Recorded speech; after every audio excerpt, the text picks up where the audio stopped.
Hello students, आज हम class 10th का मैथ सब्जेक्ट का बेसिक क्वेश्चंस पेपर सॉल्व करेंगे जिसका सीबीएसई एग्जाम 2024 में आया हुआ है। इसका क्वेश्चंस पेपर कोड है 4301 एंड 1 सेट 1 क्वेश्चंस पेपर है। ओके, बेसिक मैथमेटिक्स का क्वेश्चंस पेपर, इसे सॉल्व करते हैं। Question number first is for what value of k the product of zeros of the polynomial kx square minus 4x minus 7 is 2 है। तो इसमें क्या है कि alpha beta is equal to क्या होता है, alpha beta is equal to C by A होता है। ठीक है, तो कॉरस्पॉन्डिंग वैल्यूज आप पुट करो। तो अल्फा बीटा क्या है यहाँ पर 2 इज इक्वल टू सी की वैल्यू है -7 और के की वैल्यू है आपको के। ठीक है, ए की वैल्यू के है। देन के इज इक्वल टू क्या हो जाएगा, के उस साइड चला जाएगा यूजिंग क्रॉस मल्टीप्लीकेशन -7/2। तो -7/2 देखो कौन सा ऑप्शन है, बी।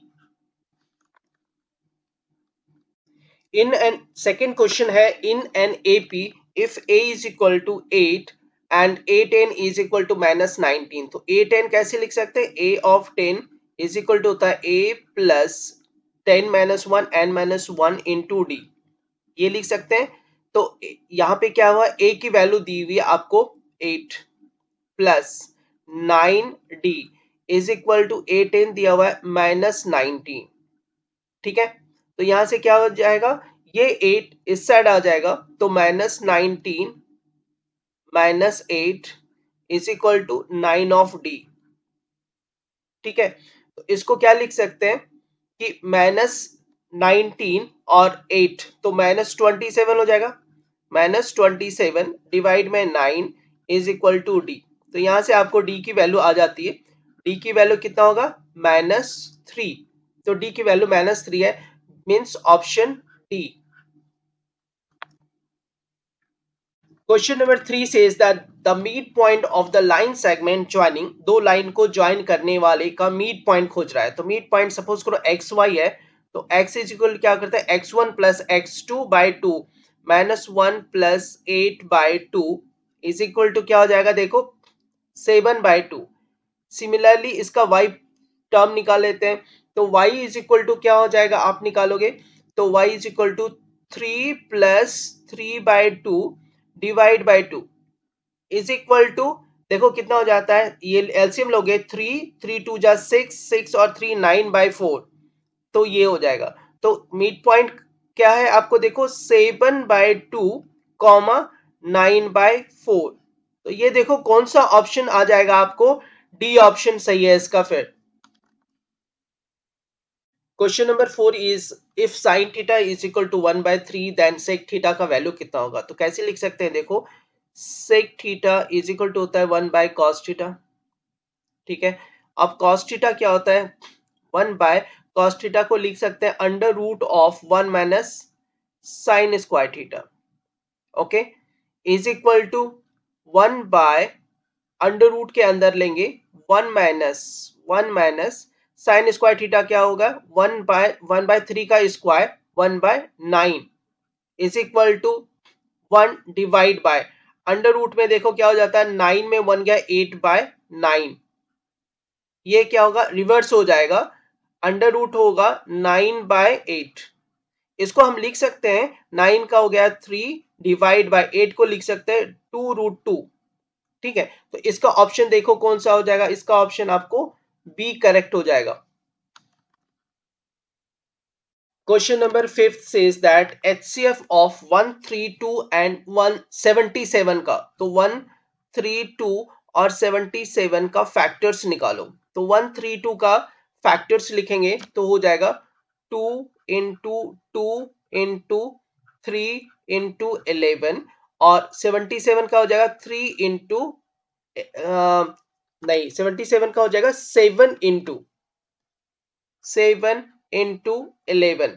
तो दोनों का जब HCF लिखेंगे, HCF ऑफ 13277, तो क्या लिखते हैं, दोनों में जो कॉमन होगा, कॉमन देखो 11 है कॉमन, तो इज इक्वल टू क्या हो जाएगा आपको 11। ठीक है, तो इसका आंसर हो जाएगा A. Question number 6 is if the roots of the quadratic equation दिया हुआ are real and equal. Real और इक्वल तब होता है दस जब डिस्क्रिमिनांट जीरो होता है। Is D is equal to zero, तो D is equal to zero कैसे हो जाएगा? B square minus 4ac is equal to zero. तो बी स्क्वायर देखो यहाँ पे क्या है, बी है आपको 5 है, -5, तो -5 का स्क्वायर, ओके, -4 इंटू ए की वैल्यू है 4 इंटू सी की वैल्यू है k is equal to zero. तो 5 -5 का स्क्वायर 25 माइनस 4 जा 16 of k is equal to zero. यहां से निकाल सकते हो आप k की वैल्यू क्या हो जाएगा, 25/16। तो इसका देखो ऑप्शन कौन सा हो जाएगा, option B. Question number 7 says that if the probability of winning a game is P, then the probability of losing the game is, क्या होगा? देखो probability of the winning plus probability of losing is equal to होता है 1। तो probability of losing क्या हो जाएगा, is equal to 1 minus P। Therefore its option क्या हो जाएगा आपको, D। Question number 8 says that the distance between the points 2 minus 3 and -2 3 के बीच का डिस्टेंस निकालना है। तो यूजिंग द डिस्टेंस फॉर्मूला आप इस्तेमाल करो। डिस्टेंस फॉर्मूला से क्या हो जाता है, डिस्टेंस कुछ भी है is equal to under root of 2 minus 2 minus -2 इसका square, okay, then plus -3 minus 3 का whole square.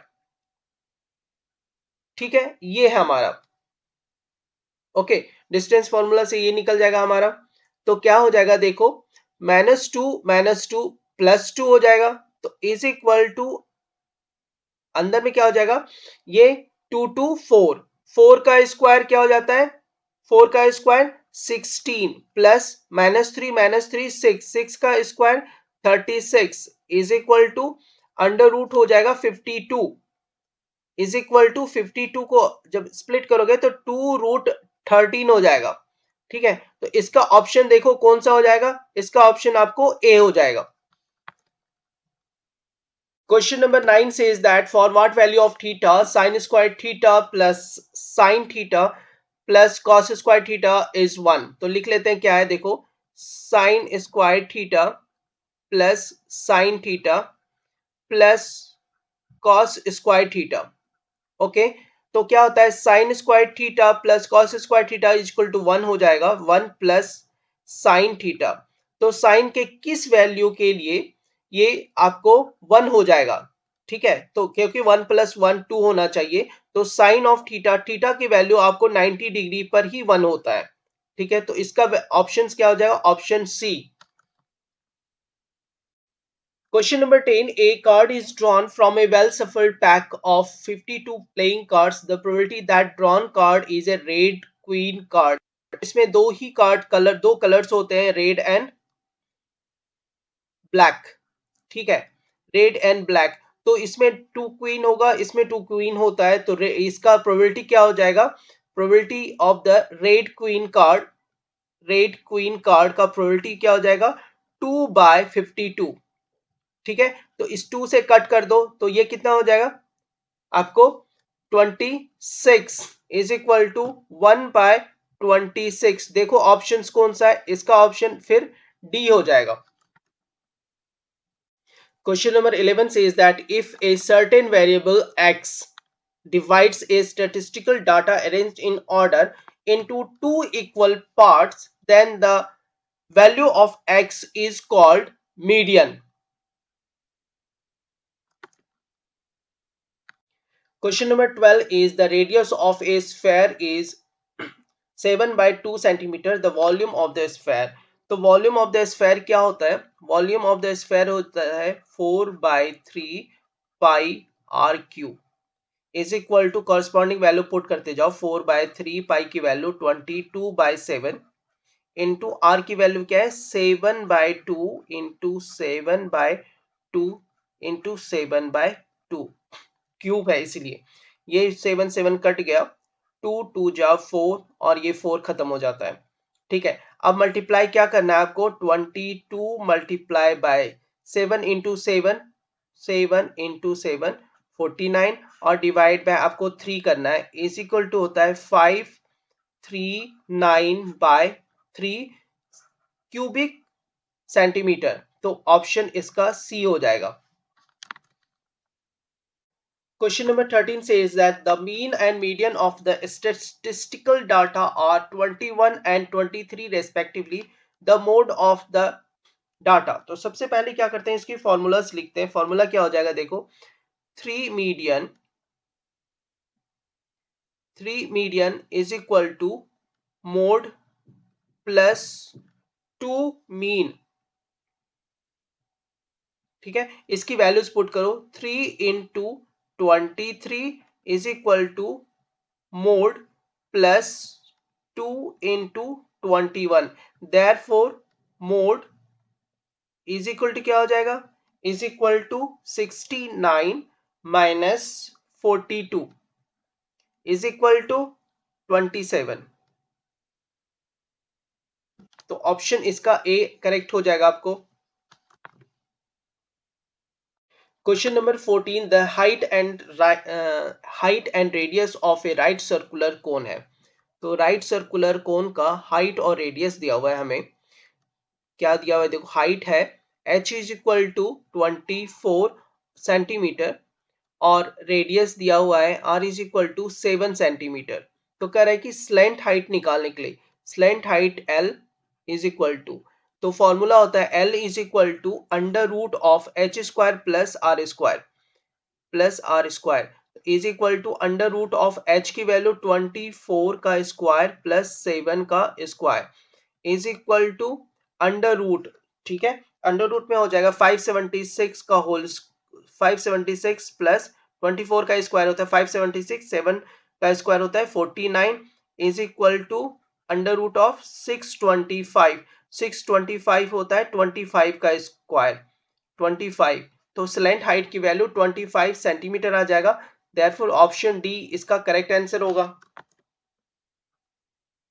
Question number 15 says that if one of the zero of the quadratic polynomial दिया हुआ है is -3 दिया हुआ है, तो -3 की वैल्यू पुट करो, then the value of alpha निकालने के लिए क्या करते हैं, -3 की वैल्यू इसमें पुट कर देंगे। तो क्या हो जाएगा, देखो अल्फा -1 इंटू -3 का whole square plus alpha into -3 plus 1 is equal to 0 होना चाहिए। अब देखो -3 का जब स्क्वायर करोगे ना तो क्या हो जाएगा, 9 हो जाएगा, प्लस हो जाएगा 9। तो ये हो गया आपको 9 अल्फा -9 प्लस के जगह यहाँ क्या हो जाता है माइनस माइनस अल्फा क्या हो जाएगा आपको, देखो -3 अल्फा। ठीक है, और फिर प्लस 1 इज इक्वल टू 0। तो 9 अल्फा में 3 अल्फा जाएगा तो 6 अल्फा। ओके, 6 अल्फा -9 से 1 चला जाएगा तो ये हो जाएगा आपको -8 is equal to 0। 6 alpha is equal to 8, then alpha is equal to 8/6। अब 2 से कट कर दो, 2 4 जा और 2 3 जा इज इक्वल टू 4/3। तो इसका ऑप्शन आपको सी हो जाएगा। क्वेश्चन नंबर 16 says that 16 में क्या कह रहा है कि the diameter of a circle is of length 6 centimetre दिया हुआ है। ठीक है, यहां से यहां तक दिया हुआ है 6 सेंटीमीटर का डायमीटर है and if one end of the diameter is -4 0 है। ठीक है, the other and on the x axis, on the x axis क्या होता है, वाई टर्म 0 हो जाता है, तो x, 0। ठीक है, तो यूजिंग डिस्टेंस फॉर्मूला से हम इसे निकालना है। डिस्टेंस फॉर्मूला से क्या करेंगे, under root of x minus minus आपको प्लस हो जाएगा 4 का होल स्क्वायर प्लस 0 माइनस 0 का होल स्क्वायर। ओके, y का हो गया इज इक्वल टू डिस्टेंस आपको 6 दिया हुआ है तो क्या हो जाएगा, देखो under root of x plus 4 का whole square is equal to 6, then x plus 4 is equal to 6, then x is equal to क्या हो जाएगा, 4 उधर चला जाएगा, 6 माइनस 4 इज इक्वल टू 2। तो इसका कोऑर्डिनेट कितना हो जाएगा 2, 0। देयरफॉर ऑप्शन सी इसका करेक्ट हो जाएगा। Question number 17, the value of k for which the pair of linear equations दो दिया हुआ है did not have a solution. Do not have a solution तभी पॉसिबल है जब दोनों पैरेलल होगा एक दूसरे का। तो पैरेलल का इक्वेशन का कंडीशन है a1 by a2 is equal to b1 by b2 is not equal to c1 by c2। तो यहां से हम लिख लेंगे a1 क्या हो जाएगा, देखो 5/2 इज इक्वल टू 2/k। ठीक है, is equal to cross multiplication से k की वैल्यू हो जाएगा आपको 4/5। तो कौन सा ऑप्शन है, देखो बी ऑप्शन इसका करेक्ट होगा। Question number 18 says that two dice are rolled. दो डाइस को फेंका जा रहा है, तो टू पॉसिबल नंबर्स कितने हो जाएंगे, पॉसिबल नंबर आपको 36 हो जाएगा, 6 इंटू 6। अब कर रहा है the probability of getting a doublet. Doublet का मतलब होता है सिमिलर आना, 1 1 2 2 3 3 4 4 5 5 और 6 6। ठीक है, तो 6 हो गया। तो प्रोबेबिलिटी इसमें क्या हो जाता है, probability of this event is equal to possibility है 6 का और टोटल नंबर ऑफ आउटकम्स है 36। ठीक है, तो 6/36 इसे कट करोगे तो 6 टाइम्स में कट होगा इज इक्वल टू 1/6। तो इसका ऑप्शन आपको सी होगा। क्वेश्चन नंबर 19 में assertion रीजन टाइप का क्वेश्चन होता है। If P A and P B are tangents drawn to a circle with centre O, ठीक है, from an external point, then the quadrilateral O A P B is a cyclic quadrilateral. ये गलत है, क्योंकि cyclic quadrilateral वो होता है जो सर्कल के अंदर होता है। इसका मतलब assertion रॉन्ग हो गया। Okay, in a cyclic quadrilateral opposite angles are equal, ये आपको सही है, रीजन सही है। मींस इसका ऑप्शंस क्या है कि असर्शन रॉन्ग है बट रीजन सही है। तो इसका ऑप्शन आपको डी होगा इसका answer. Question number 20 says that assertion में है कि zeros of the polynomial are. तो इसको चेक कर लेते हैं क्या होगा, देखो x square minus 2x minus 3, इसको क्या करते हैं, स्प्लिट करते हैं, मिडिल टर्म स्प्लिट करके कैसे निकालेंगे ये करेंगे। तो 3 को होता है 2, 3 को 3 इंटू 1 होता है 2, 3 इंटू 1 2। तो यहाँ पे 2 लाना है तो क्या करेंगे, -2 है तो -3x माइनस एक्स, तो माइनस की जगह यहाँ पे प्लस कर दो, -3 और यहाँ होगा x square. Using middle term split कर रहे हैं तो x कॉमन ले लो, तो x minus 3 plus 1 into x minus 3।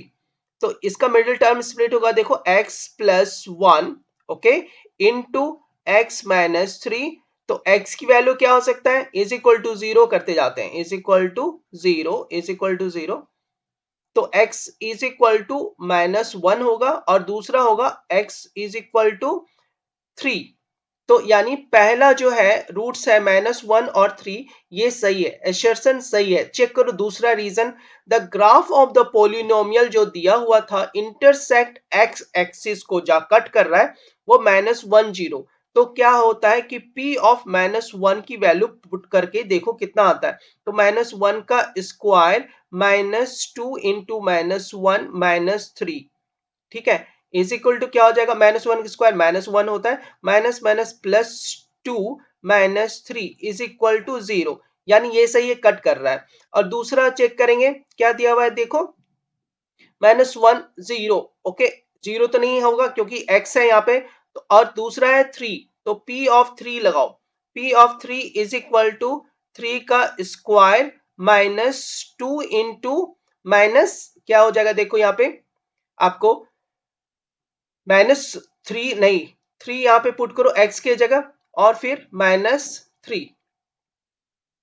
Okay, now 3 3 जा 9 माइनस 3 2 जा 6 -3 इज इक्वल टू 0। मीन्स दूसरा भी जो रीजन है वो भी सही है कि वो x एक्सिस को इस पे कट कर रहा है। तो क्या हो गया, x एक्सिस पे जो कट करता है वही उसका 0 होता है। तो इसका ऑप्शन ए हो जाएगा। Means assertion and reasons are correct and reason is the correct explanation of the assertion.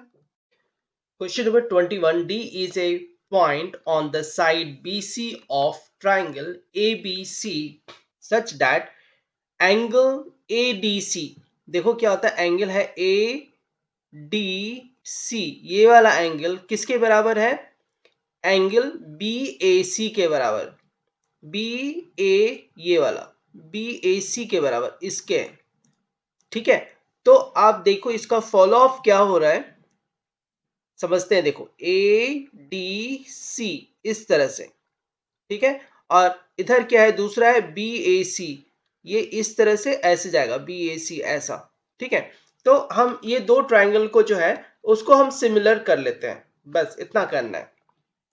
तो इसके लिए क्या करेंगे कि ट्राइंगल, ओके, ट्राइंगल कौन सा हो जाएगा, ADC, ADC एंड दूसरा ट्राइंगल है होता है ABC, ठीक है। इन दोनों में अगर आप देखोगे ना तो पहले जो गिवन दिया हुआ है पहले आप उसे लिख लो, angle ADC is equal to angle BAC, ये दोनों एंगल बराबर होगा। सेकेंड थिंग, AC दोनों में कॉमन है, AC is equal to AC common है। और थर्ड थिंग है कि angle C is equal to angle C, ये भी कॉमन है बोथ ट्राइंगल में।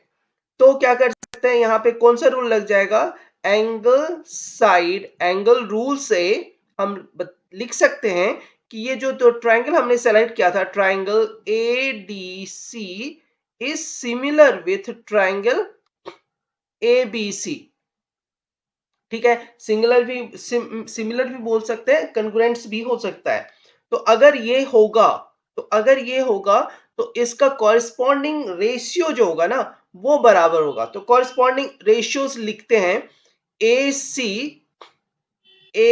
सी डिवाइड में देखो क्या होता है, अभी देखो इसको कैसे पढ़ेंगे, ADC, इस एंगल के सामने वाला side AC divide by BAC, तो इसके इस एंगल के सामने है BC है लाइन, तो BC इज इक्वल टू, ठीक है, आया समझ में।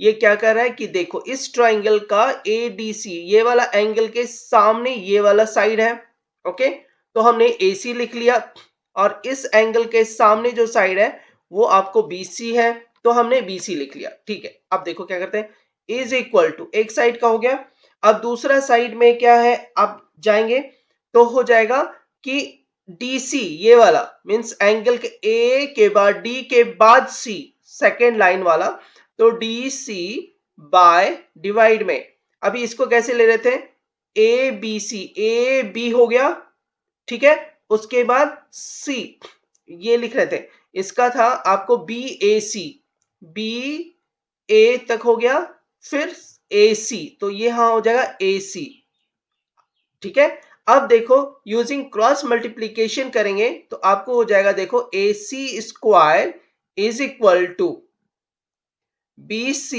मल्टीप्लाई ऑफ DC, ठीक है, इसे ही प्रूफ करना था, okay, hence this is proved. Question number 22, solve the following pair of linear equation for x and y algebraically, ठीक है। दो तरह के सॉल्यूशन होते हैं, एक अलजेब्रिकली होता है, दूसरा ग्राफिकली। तो ग्राफ नहीं बनाना आपको, अलजेब्रिकली करना है आपको। तो यहाँ क्या हो जाता है, पहला इक्वेशन देखो है क्या, x plus 2y is equal to 9, और दूसरा है y minus 2x is equal to 2। तो यहां से x की वैल्यू निकाल लो, फर्स्ट इक्वेशन से आप x निकाल लो, x इज इक्वल टू क्या हो जाएगा, 9 minus x is equal to 9 minus 2y, ठीक है। अब इस जो वैल्यू है दूसरे इक्वेशन में पुट करेंगे, तो y minus 2 into 9 minus 2y, x की जगह हम ये लिख सकते हैं इज इक्वल टू 2। अब इसे सॉल्व करना है आपको, y माइनस 2 इंटू 9 18 माइनस 2 2 जा 4y, माइनस माइनस ये प्लस हो जाएगा, इज इक्वल टू 2, 4 और 1 5y, 5y is equal to ये -18 उस साइड जाएगा तो +18 हो जाएगा, देखो +18 is equal to 20। Then y is equal to क्या हो जाएगा, y is equal to 20/5 is equal to 4। ठीक है, तो यहां से आपको y निकल जाता है। अब इसी वैल्यू को आप x में पुट करो यहां पर, तो 9 minus 2 into 4 is equal to 9 minus 8 is equal to 1। तो x इज इक्वल टू 1 हो जाता है। तो यहां से आपको सॉल्व करते ही आपको क्या मिल जाएगा, x is equal to 1 and y is equal to 4। This is the solution of the given linear equation. 22 का ऑप्शनल क्वेश्चन है, check whether the point -4 3 lies on both the lines represented by the linear equation x plus y plus 1 is equal to 0 and x minus y is equal to 0। तो इसके लिए क्या करते हैं, ये जो पॉइंट है ना -4 और 3, तो ये है x की वैल्यू, ये है y की वैल्यू, इसकी वैल्यू को आप पुट कर दो इसमें सिंपली। x के जगह क्या करेंगे, -4 प्लस y की जगह 3 प्लस 1, देखो कितना आता है, तो -4, ये 3 प्लस 4 हो जाएगा, तो ये हो जाएगा -4 प्लस 4 इज इक्वल टू 0, मतलब ये लाई करेगा इस लाइन पे। दूसरा क्या है कि -4 -3, ठीक है, इस तरह लिखेंगे -4 -3, तो इज इक्वल टू ये होता है -7 होता है, and this is not equal to 1। तो ये जो लाइन है ना x माइनस वाई पर, ये लाई नहीं करेगा। Question number 23, prove that 6 minus 4 root 5 is an irrational number given that root 5 is an irrational number। तो सपोज कर सकते हैं कि 6 minus 4 root 5 is a rational number। तो रैशनल नंबर करोगे तो a by b हो जाएगा। ठीक है, अब इसे हम सॉल्व कैसे करते हैं, इसको कैसे करेंगे कि रूट 5 को सिर्फ रखना है इस साइड, बाकी को उस साइड ले जाना है। तो देखो 4 रूट 5 इस साइड ले आओ इज इक्वल टू 4 रूट 5 इधर हो जाएगा, और इस साइड क्या हो जाएगा 6 माइनस ए बाई बी, लिख सकते हैं 6 minus a by b. Okay, ये 4 को भी इस साइड ले आते हैं, तो क्या हो जाएगा देखो 1/4। ठीक है, 1/4, और मल्टीपल्स में क्या रखेंगे, इसका आप एलसीएम ले लो, तो b, तो 6b minus a is equal to root 5। ठीक है, अब देखो क्या है, कह रहा है कि ये वाला जो पोर्शन है इसको हम लिख सकते हैं 6 of b minus a divide by 4b is equal to root 5। ठीक है, अब क्या है इसमें 6 of b minus a by 4b, it can be a rational number, इसको हम रैशनल नंबर कर सकते हैं क्योंकि p बाई क्यू के फॉर्म में है। तो अगर ये रैशनल नंबर में है तो रूट 5 भी रैशनल नंबर में होगा, but root 5 is an irrational number. Therefore from this contradict क्या हो जाता है कि 6 minus 4 root 5 is an irrational number.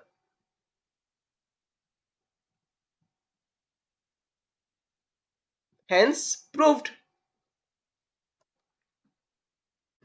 23 का ऑप्शनल क्वेश्चन है, shows that this is not a prime number.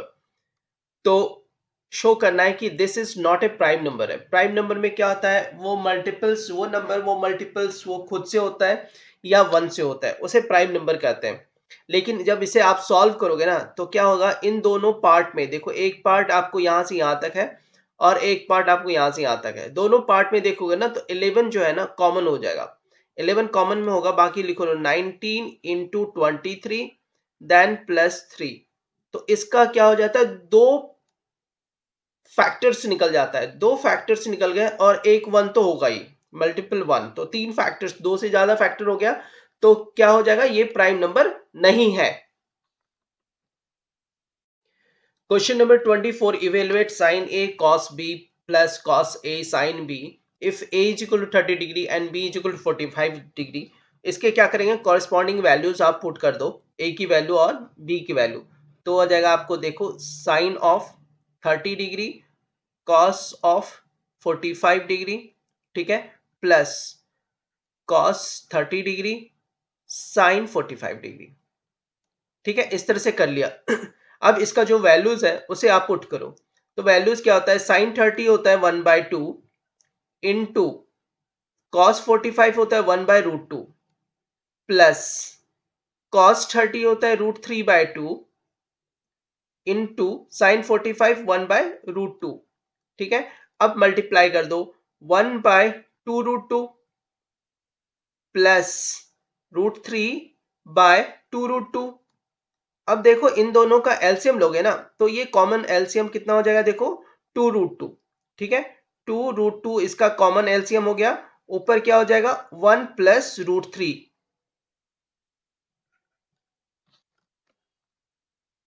Question number 25, A bag contains 4 red balls. एक bag है, suppose करो इस तरह का एक बैग है जो कंटेन्स करता है कि 4 रेड बॉल। ठीक है, अब 5 वाइट बॉल। ठीक है, उसके बाद सम येलो बॉल्स। तो x जो है वो येलो बॉल्स का नंबर मानो x है।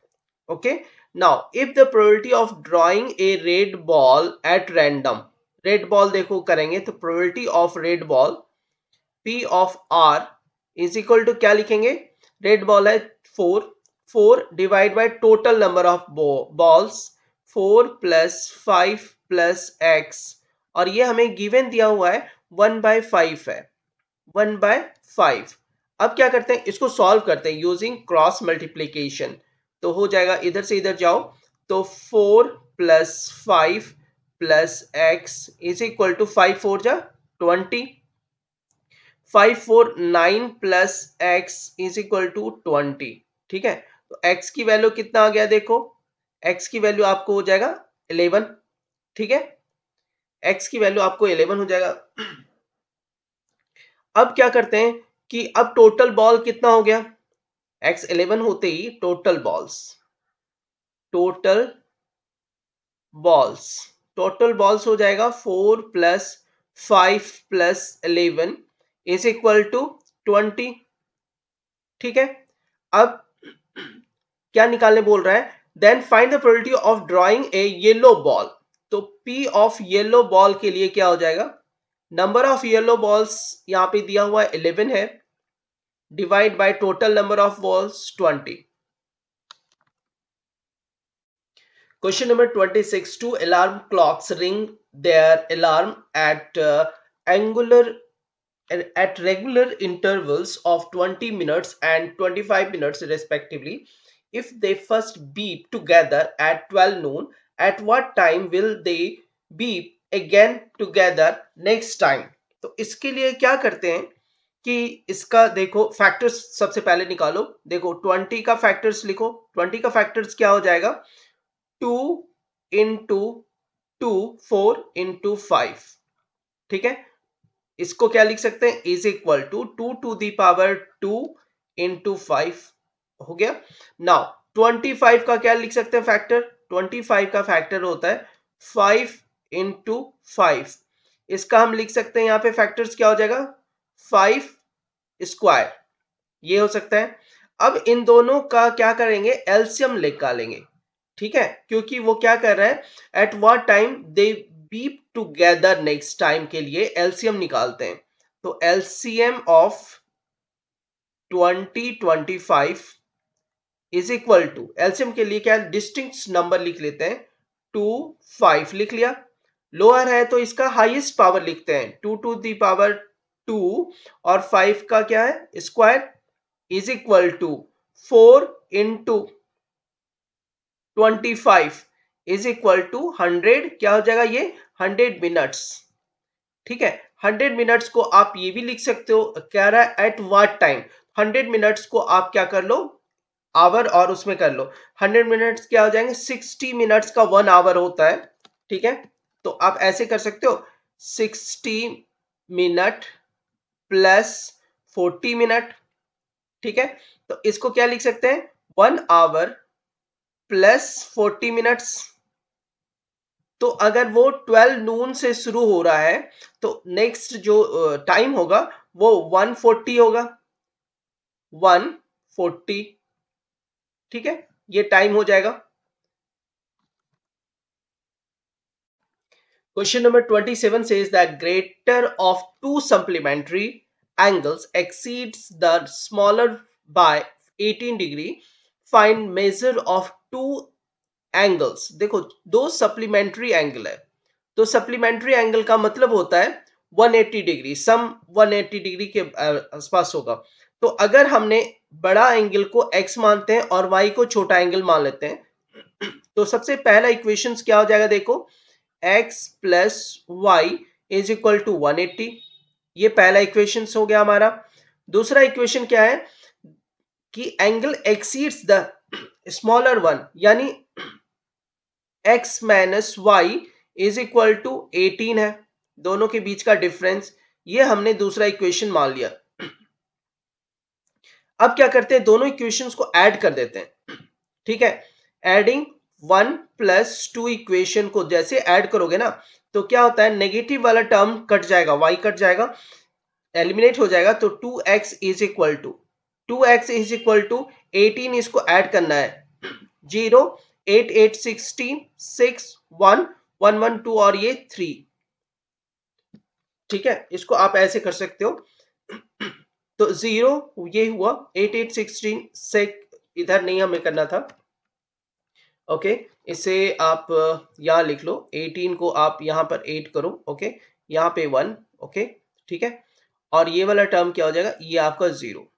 देखो इस तरह से मिस्टेक होता है एग्जाम में, तो और भी मिस्टेक हो सकता है, तो हम इस तरह से पहले कर लेंगे. तो ये 8 यहाँ पर हुआ, 8 1 9 198 होगा.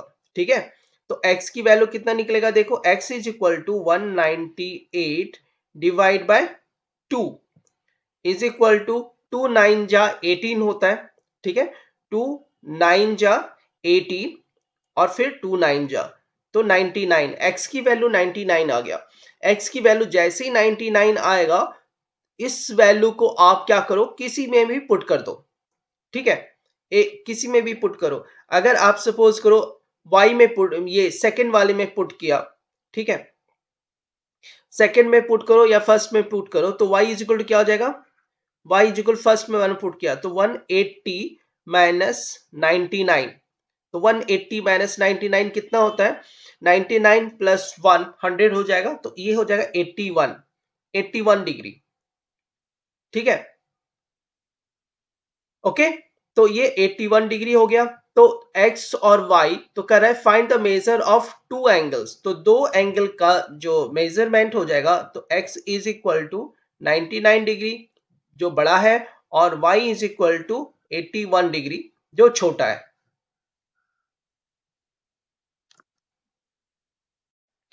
क्वेश्चन नंबर 28 says that कह रहा है कि find the coordinate of the point of trisection. Trisection में ना 3 इक्वल पार्ट्स में उसे डिवाइड करना है. लाइन ज्वाइनिंग दिया हुआ है, ये 2 पॉइंट दिया हुआ है. सपोज करो हमने एक मान लिया यहां से, ये ए पॉइंट है और ये एक बी पॉइंट है.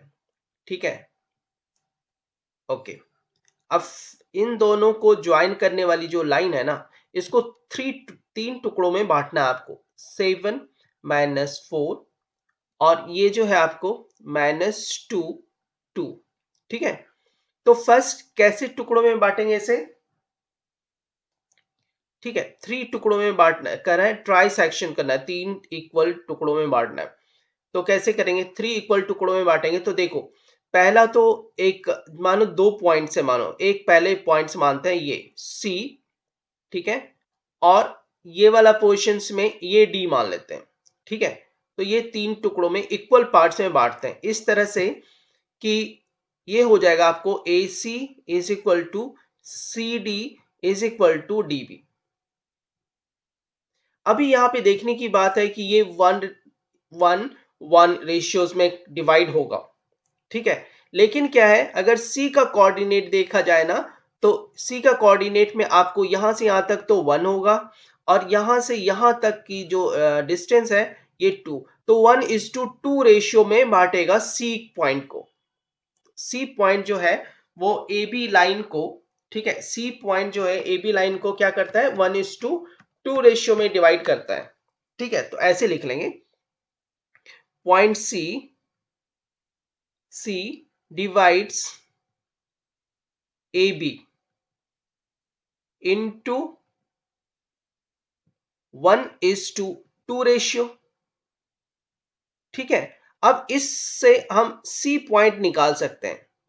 सी पॉइंट क्या हो जाएगा, using mid point, using section formula से 1:2 है, तो 1 से इसको मल्टीप्लाई करो 7 को, तो हो जाएगा, देखो यहाँ पे 7, 1 से 7 को मल्टीप्लाई करते ही ये हो जाएगा 7।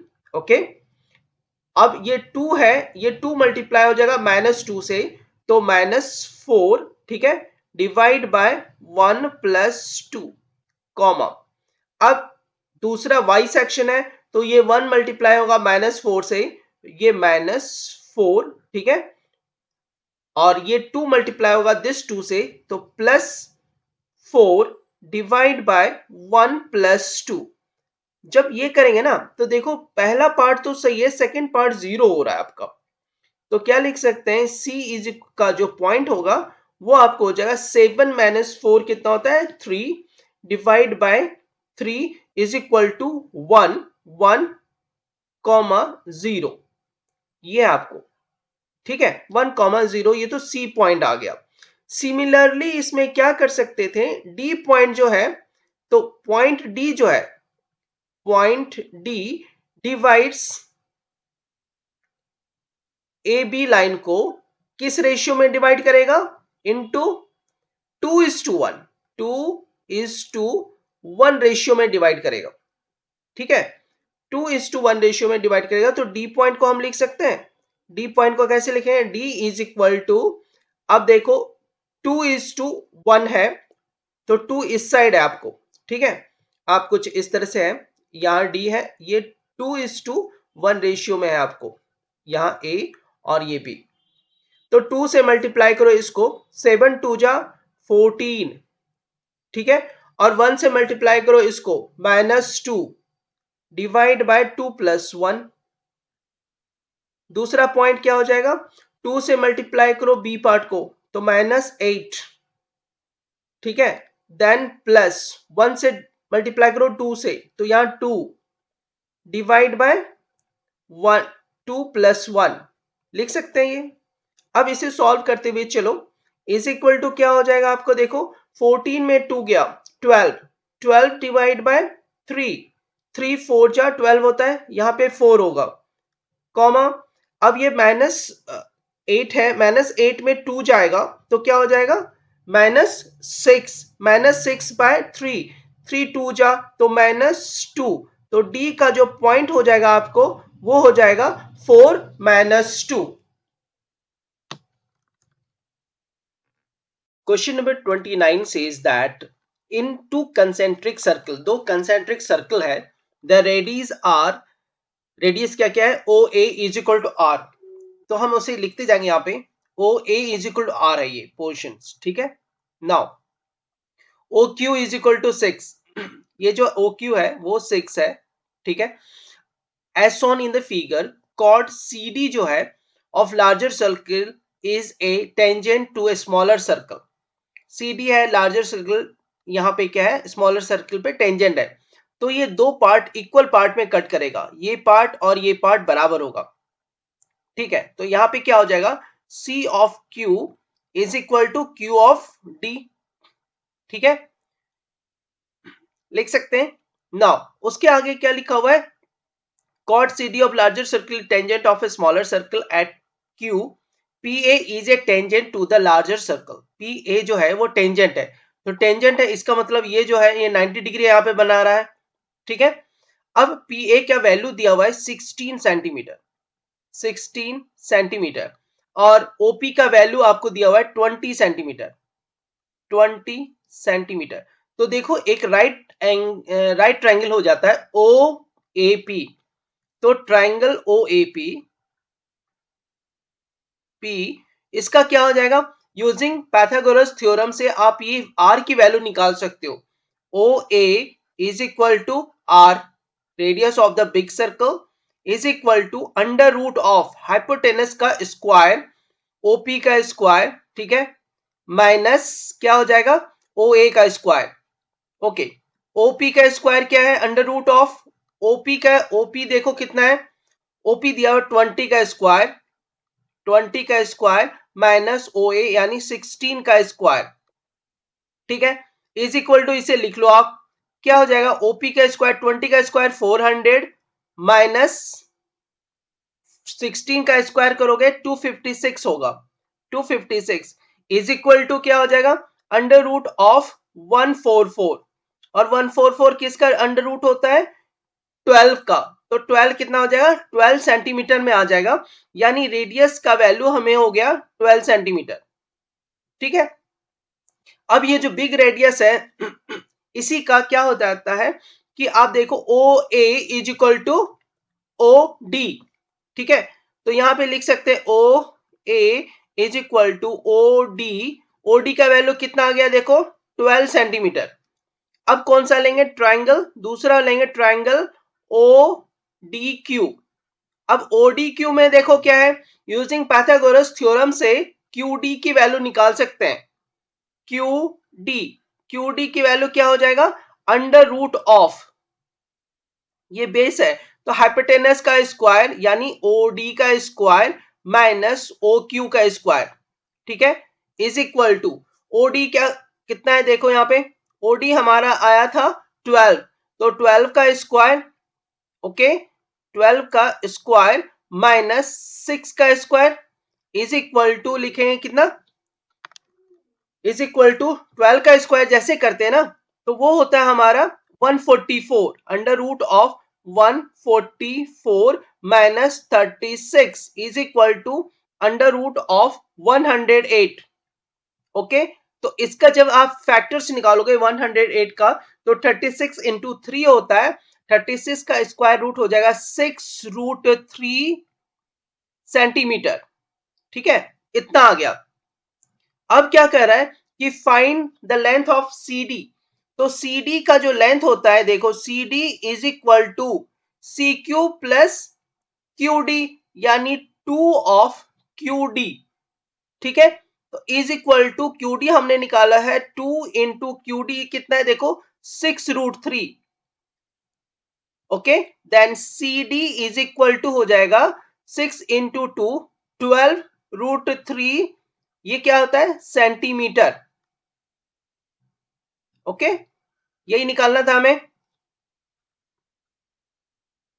क्वेश्चन नंबर 29 का ऑप्शनल पार्ट है, बी सेक्शन है, उसमें कह रहा है कि इन द गिवन फिगर जो दिया हुआ है, two tangents TP and TQ are drawn to a circle with centre O from an external point T, prove that, हमें प्रूव करना है कि PTQ is equal to 2 into OPQ। सबसे पहले देखो, अगर हमारा क्या है, कह रहा है two tangents are drawn, TP और TQ are drawn to a circle, TP और TQ, तो फ्रॉम ए एक्सटर्नल पॉइंट से जब हम ड्रॉ करते हैं ना, तो ये दोनों बराबर होता है, length of the tangent equal, then TP is equal to TQ हो जाएगा। सबसे पहली बात, अगर ये दो साइड्स ऑफ ए ट्राइंगल, कौन सा ट्राइंगल, अगर PQT का दोनों साइड्स अगर बराबर है, तो इसका मतलब क्या होता है, angle of TPQ is equal to angle of TQP कर सकते हैं, ठीक है, ये दोनों एंगल बराबर हो गया।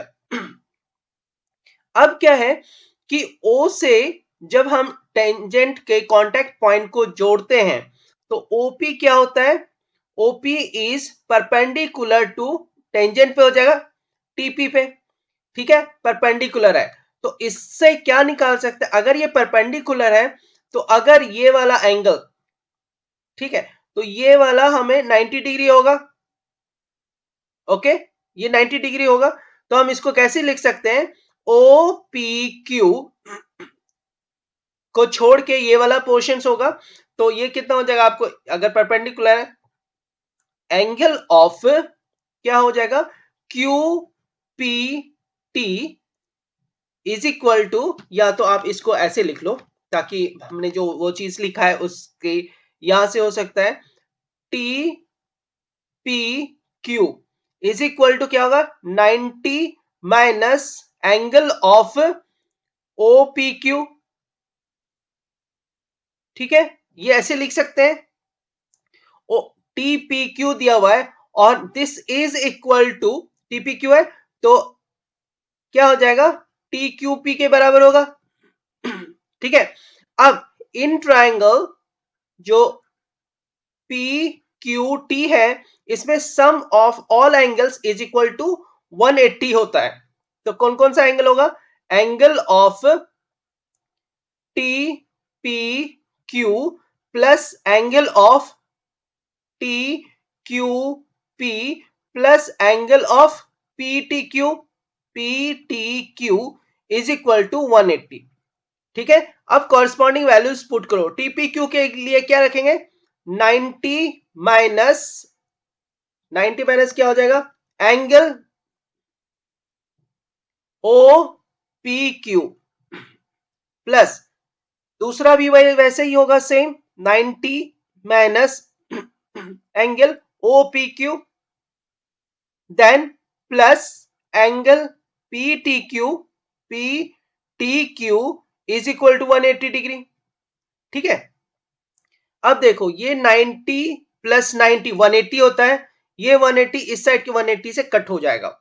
ठीक है, तो अब क्या लिखेंगे देखो इन दोनों का माइनस ओपी क्यू ये 2 हो जाएगा minus of 2 O P Q angle लिख सकते हैं then plus angle of P T Q is equal to 0। यहां से हम लिख सकते हैं angle of P T Q is equal to 2 of angle of O P Q hence proved is that a solid is in the form of a cylinder with same hemispherical ends of same radii. The total height of the solid is 20 centimeter and the diameter of the cylinder is 14 centimeter. Find the surface area of the solid. तो उसका solid का shape बना लेते हैं, क्या है इस तरह का सॉलिड शेप होगा लाइक ए कैप्सूल। ओके, जिसका हाइट दिया हुआ है हमें 20 सेंटीमीटर। ठीक है, उसके बाद दे रहा है and the diameter of the cylinder दिया है 14 सेंटीमीटर, तो उसका रेडियस कितना हो जाएगा 7 सेंटीमीटर। ठीक है, तो रेडियस को हम 7 सेंटीमीटर लिख सकते हैं ऐसा। ठीक है, तो अब क्या निकालना है find the surface area of the solid. तो surface area of the solid देखो इसमें क्या हो जाएगा, देखो सिलेंडर है और दो हेमिस्फेयर है, therefore surface area of the solid is equal to curve surface area of the cylinder plus surface area of two hemisphere. ठीक है, तो curve surface area of a cylinder जो होता है वो देखो वो क्या हो जाएगा 2 pi R H curve surface area of the cylinder होता है then plus 2 into surface area of two hemisphere क्या हो जाएगा 2 पाई आर स्क्वायर। ठीक है, अब इज इक्वल टू देखोगे ना गौर से तो दोनों में क्या हो जाएगा 2 पाई आर है जो कॉमन है, तो लिख सकते हैं 2 पाई आर कॉमन है, इन ब्रैकेट बच जाएगा h प्लस 2r। ठीक है, ये बच गया। अब क्या है कॉरस्पॉन्डिंग वैल्यूज आप पुट करना शुरू करो 2 इंटू पाई का 22/7, आर की वैल्यू क्या है 7। ठीक है, आर की वैल्यू 7 है, 14 डायमीटर है, देखो 14 डायमीटर है तो रेडियस 7 होगा 7। देन इनटू में क्या हो जाएगा हाइट दिया हुआ है 20 प्लस 2 इंटू 7, ऐसे लिख सकते हैं। नाउ ये 7 और ये 7 कट जाएगा is equal to 2 into 22 is equal to 44 multiply, अब देखो 20 प्लस 14 हो जाता है 34, then this equal to 44 into 34 करोगे वो हो जाएगा 1496 और यूनिट क्या है सेंटीमीटर है, तो इसीलिए हो जाएगा centimetre square. This is the area of the solid. Question number 30 का बी ऑप्शनल पार्ट है, इसमें कहता है a juice glass is cylindrical in shape with hemispherical raised up portion at the bottom. कुछ इस तरह से होगा। The inner diameter of the glass is 10 centimeter and its height is 14 centimeter. Height है आपको 14 सेंटीमीटर। ठीक है, और inner diameter of the glass कितना दिया हुआ है 10 सेंटीमीटर, इसका मतलब रेडियस क्या हो जाएगा आपको 5 सेंटीमीटर। ठीक है, अब capacity of the glass find करने कर रहा है। Capacity of the glass is equal to volume of cylinder minus volume of hemisphere होना चाहिए। तो इज इक्वल टू क्या होता है, वॉल्यूम ऑफ सिलेंडर होता है, क्या लिखेंगे, वॉल्यूम ऑफ द सिलेंडर हो जाएगा पाई आर स्क्वायर एच होता है।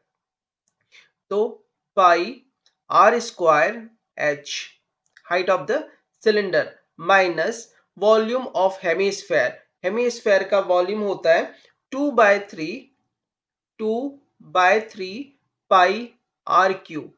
दोनों टर्म को आप अगर देखोगे ना ध्यान से तो इसमें कुछ कॉमन आ जाएगा। कॉमन क्या है, देखो pi R square, pi R square जो है वो कॉमन है बोथ में, ठीक है। और फिर remaining part H minus 2/3 R, ये बच जाएगा हमारा, ठीक है। अब पाई का वैल्यू आपको लेना है 3.14 लेना है, इज इक्वल टू पाई की वैल्यू लेंगे 3.14 इंटू रेडियस का वैल्यू है 5 इंटू 5, और तब ब्रैकेट के अंदर क्या हो जाएगा, हाइट है 14 सेंटीमीटर, 14 माइनस 2/3 इंटू 5, कुछ इस तरह से, ठीक है ना।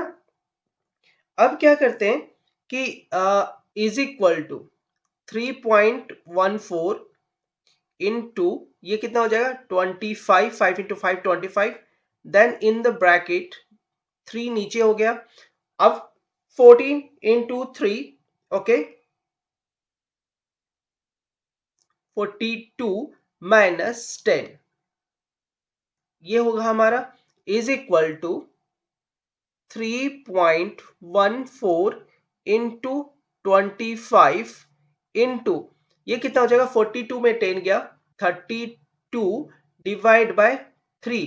इन सबको मल्टीप्लाई करके जब हम इसको डिवाइड करते हैं तो हमारा capacity of the glass means area, volume क्या हो जाता है 837.33, क्या है ये सेंटीमीटर का होल क्यूब, ये हो जाएगा capacity of the glass. Question number 31 says that proof that, इसको हमें प्रूफ करना है। तो प्रूफ में देखो क्या करते हैं, एलएचएस पहले लिख लेते हैं। एलएचएस क्या हो जाएगा आपको, देखो एलएचएस इज इक्वल टू हो जाएगा कॉट थीटा, कॉट थीटा को हम चेंज कर देते हैं, कॉट थीटा को लिख सकते हैं cos of theta divide by sine theta, लिख सकते हैं माइनस 1/साइन थीटा। अब इसका क्या है, स्क्वायर है, ओके, ठीक है, square. Now is equal to LCM लोगे तो दोनों सेम हो जाएगा, डिनोमिनेटर में क्या हो जाएगा आपको देखो साइन थीटा, ठीक है, और ऊपर में हो जाएगा आपको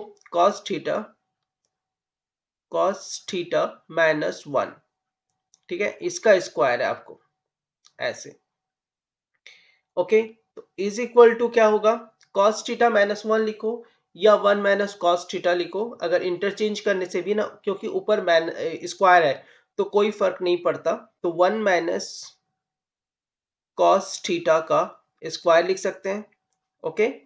और डिनोमिनेटर में क्या हो जाएगा देखो sine square theta, sine square theta, okay, is equal to 1 minus cos theta का स्क्वायर, डिनोमिनेटर में क्या हो जाएगा साइन थीटा लिखते हैं 1 minus cos square theta, cos square theta. अब 1 माइनस कॉस स्क्वायर थीटा को इसको तोड़ दो, 1 माइनस कॉस थीटा का होल स्क्वायर डिवाइड बाय ये होता है ए स्क्वायर माइनस बी स्क्वायर का, तो 1 minus cos theta into 1 plus cos theta, ठीक है।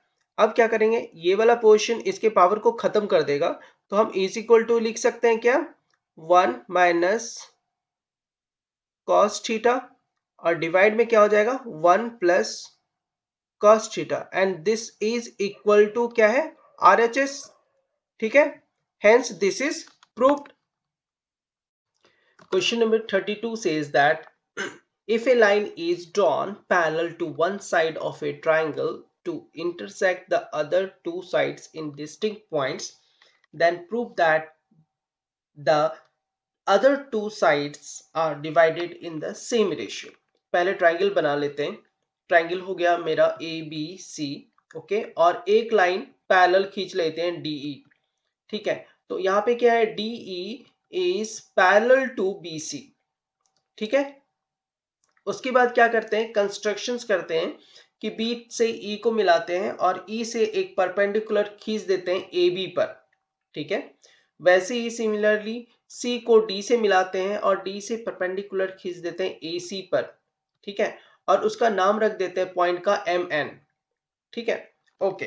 नाउ अब क्या करते हैं कि यहाँ पे देखो, ट्राइंगल जो है एरिया निकालते हैं। ठीक है, area of triangle A D E, area of triangle A D E, ये क्या होगा, 1/2 into base into height. 1/2 into base इस बार लेंगे एडी।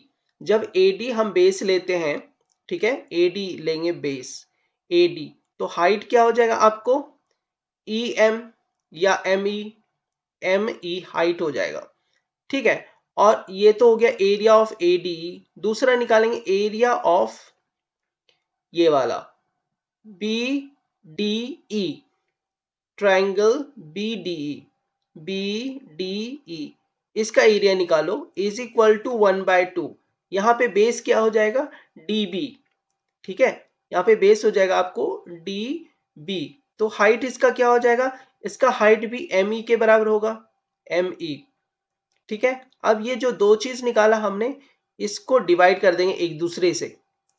ठीक है, एक दूसरे से जैसे ही डिवाइड करोगे ना, तो यहां से आपको एक चीज निकलेगा कि area of triangle ADE divide by area of triangle कौन सा, BDE। BDE, इस दोनों का जो रेशियो होगा इज इक्वल टू, देखो 1/2 कट गया, एम ई कट गया, AD बाय DB। ठीक है, DB। अब इसको इक्वेशन नंबर 1 मान लो। नाउ दूसरी बार में दूसरी साइड से लेंगे ट्राइंगल का, देखो ए ई को बेस लेकर मान के चलेंगे। ठीक है, तो इस वक्त क्या हो जाएगा, area of triangle ADE, area of triangle ADE is equal to 1/2, base हमने AE को लिया है, AE इंटू हाइट क्या हो जाएगा, DN। ठीक है, DN। दूसरा क्या लिया हमने, एरिया ऑफ ट्राइंगल ये वाला CDE, CDE। ठीक है, इज इक्वल टू 1/2, बेस हो जाएगा CE, ओके, या EC, इनटू इसका हाइट वही हो जाएगा DN के बराबर। अब इन दोनों को भी क्या करते हैं, एक दूसरे से डिवाइड कर देते हैं आप। ठीक है, जैसे ही डिवाइड करोगे तो यहां से निकल जाएगा इक्वेशन आपको, एरिया ऑफ ट्राइंगल कौन सा, ADE डिवाइड में हो जाएगा एरिया ऑफ ट्राइंगल, ठीक है, CDE इज इक्वल टू क्या हो जाता है, सारे कट जाएंगे, AE बाय EC। ठीक है, ये दूसरा इक्वेशन है। अब देखो क्या है कि DE is parallel to BC है, DE is parallel to BC, तो इन दोनों के बीच का डिस्टेंस ऑलवेज बराबर होगा।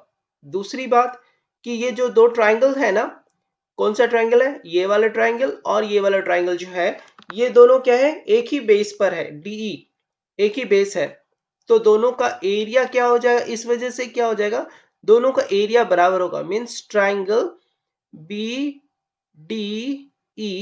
ठीक है, ये क्या लिखेंगे, area of triangle BDE is equal to area of triangle CDE। ठीक है, अब ये इक्वेशन 3 हुआ, तो फ्रॉम 1 टू 3 क्या हो जाएगा, फ्रॉम फ्रॉम 1 2 और 3 इक्वेशन से हम लिख सकते हैं कि 1 और 2 बराबर हो गया। अब तो क्या लिखेंगे, AD by DB is equal to AE by EC। Hence, this is proof that if a line is drawn parallel to one side of the triangle to intersect the other two sides in distinct point, then the other two sides are divided in the same ratio. Question number 32 says that B part में है side AB and AC and median AD of a triangle are respectively proportional to the sides PQ, PR and PM of triangle other triangle, so that दोनों triangle को हमें similar proof करना है. तो देखो सबसे पहले conditions क्या दे रहा है कि हम दो चीज ले लेते हैं. ठीक है, कौन कौन सा लेंगे? ABD और PQM. पहले जो दिया हुआ है उसे लिख ले क्या? ठीक है, पहला क्या दिया हुआ है? देखो हमें दिया हुआ है AB by PQ is equal to दिया हुआ है AC बाय कौन सा हो जाएगा? PR. ठीक है, इज इक्वल टू जो मीडियन है AD. मीडियन क्या करता है? बेस को डिवाइड करता है टू पार्ट्स में, AD बाय PM. ठीक है, अब इसमें क्या है? दो कंडीशंस लेके चलेंगे कि इन ट्रायंगल, दो ट्रायंगल हो जाएगा ABD एंड दूसरा ट्रायंगल है PQM. ठीक है, इन दोनों में देखो क्या है कि अगर लेते हैं तो ए बी बाय PQ. ठीक है, is equal to AD by क्या हो जाता है? AD by PM. और इसका जो थर्ड साइड है ना, जो है BD, अगर ये दोनों क्या है? दो जो है इसके ट्रायंगल्स अगर रेशियोज में है तो थर्ड साइड भी बराबर होगा रेशियो में. तो BD नहीं हो जाएगा यहाँ पे आपको. ठीक है, BD और डिवाइड बाय कॉरस्पॉन्डिंग QM लिख सकते हैं. तो is equal to 2 of BD by 2 of QM लिख सकते हैं.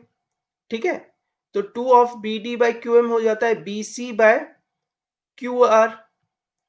ओके, और जबकि अगर हम ये दोनों सिर्फ लेते हैं तो यहां से आपको क्या हो जाएगा कि AB बाय PQ. ठीक है, इज इक्वल टू क्या था? AC by PR is equal to BC by QR हो जाएगा. Hence this is proofed. ये प्रूफ हो जाता है. अब ये प्रूफ क्या हुआ यहाँ पे कि triangle ABC is similar with triangle PQR because all the sides of the triangle ABC is in ratio with PQR. ठीक है, R proportional है तो दोनों ट्रायंगल सिमिलर हो जाएगा. Question number 33. How many terms of the AP this must be so taken so that their sum is 105 or which term of the AP is 0? तो यहां से लिख सकते हैं. देखो क्या है कि A इज इक्वल टू है 27. ठीक है, और D कितना हो जाएगा? D इज इक्वल टू -3 है. ठीक है, ये लिख सकते हैं. अब फॉर्मूला होता है S of n is equal to n by 2 into 2A plus n minus 1 into D. ठीक है, ये फॉर्मूला है आपको. अब इस फॉर्मूले में कॉरस्पॉन्डिंग वैल्यूज बिठा दो. सम क्या है? 105 is equal to n by 2. n की वैल्यू आपको निकालनी है. 2 into 27 plus n minus 1 into -3. ठीक है, ये 2 को इस साइड मल्टीप्लाई कर दो तो 2 10 हो जाएगा is equal to n into 2 into 54 हो जाएगा. 27 से 54 देन -3n माइनस और minus minus plus 3. Okay, now 210 is equal to क्या हो जाएगा? n इंटू, तो n से मल्टीप्लाई करते जाओ. ओके, तो अंदर में क्या हो गया आपको? 57n हो जाएगा. 57n minus 3n square. अब सबको राइट लेफ्ट हैंड साइड लेकर आओ तो हो जाएगा 3n square minus 57n plus 210 is equal to 0. Divide by 3 on both sides. n square minus ये कितना हो जाता है? आप देखो 19 n देन प्लस कितना हो जाएगा 70 is equal to 0। Now middle term split करेंगे, उससे बनाएंगे मिडिल टर्म स्प्लिट करते हैं तो हो जाएगा -10n -7n प्लस 70 और इधर हो जाएगा n स्क्वायर। दोनों में कॉमन लोगे तो n-10 हो जाता है और n इधर हो जाएगा और -7 होगा n -70 is equal to 0 is equal to 0। यहां से क्या हो जाता है, आपको 2 निकल जाएगा, n-10 कॉमन कर लो, ठीक है, और into n-7 is equal to 0। यहां से क्या हो जाता है, आपको फर्स्ट पार्ट का 2 वैल्यूज निकल जाएगा, n इज इक्वल टू 10 और n is equal to 7। That means क्या कर रहा है कि हाउ मेनी टर्म्स जिसको taken so that the sum is equal to 105 होना चाहिए। तो s ऑफ 10 हो या s ऑफ 7 हो, उसका जो सम होता है ना, ठीक है, उसका s ऑफ 10 उसका जो सम होगा 105 के बराबर होगा, ठीक है। तो n की वैल्यू 2 निकल जाएगा हमारे लिए। ओके, नाउ ये तो हमारा फर्स्ट पार्ट निकल गया। अब फर्स्ट पार्ट निकल गया, उसके बाद क्या कर रहा है, which term of the AP. Okay, अब हम देखो क्या लिख सकते थे, which term of the AP is zero. कौन सा टर्म जीरो होगा, तो ए एन का फॉर्मूला लगाएंगे, A N is equal to A plus N minus one into D, ठीक है। तो ए एन होगा 0 is equal to 27 plus N minus one into -3। इसे सॉल्व करो आप, 27 प्लस की जगह क्या हो जाएगा, यहाँ पे -3 से मल्टीप्लाई कर रहे हैं, -3n और माइनस प्लस 3n को इस साइड ले आओ, तो 3n is equal to 30 then n is equal to 10। Second part के लिए means a of 10th term is equal to 0। 10th term क्या होगा, इसका 0 होगा। क्वेश्चन नंबर 34 का ए पार्ट है, the shadow of a tower standing on the level ground is found to be 40 meter longer when the sun's altitude is 30 degree than when it was 60 degree. Find the height of the tower and the length of the original shadow. दोनों निकालना है हमें, ठीक है। तो height of the tower suppose करो h मान लेते हैं और ओरिजिनल जो शैडो है ना उसको x मान लेते हैं, ठीक है। अब क्या हो जाएगा, ये हो जाएगा आपको 60 डिग्री और ये हो जाएगा कितना 30 degree. Okay, now A B C D लिख देते हैं उसको नाम, ए ये बी हो गया, देन सी और ये आपको डी हो गया। तो इसमें क्या होगा, पहला ट्राइंगल देखो ए बी सी में 1060 degree, 1060 degree is equal to क्या होता है, 1060 लिखेंगे A B by B C, A B by B C.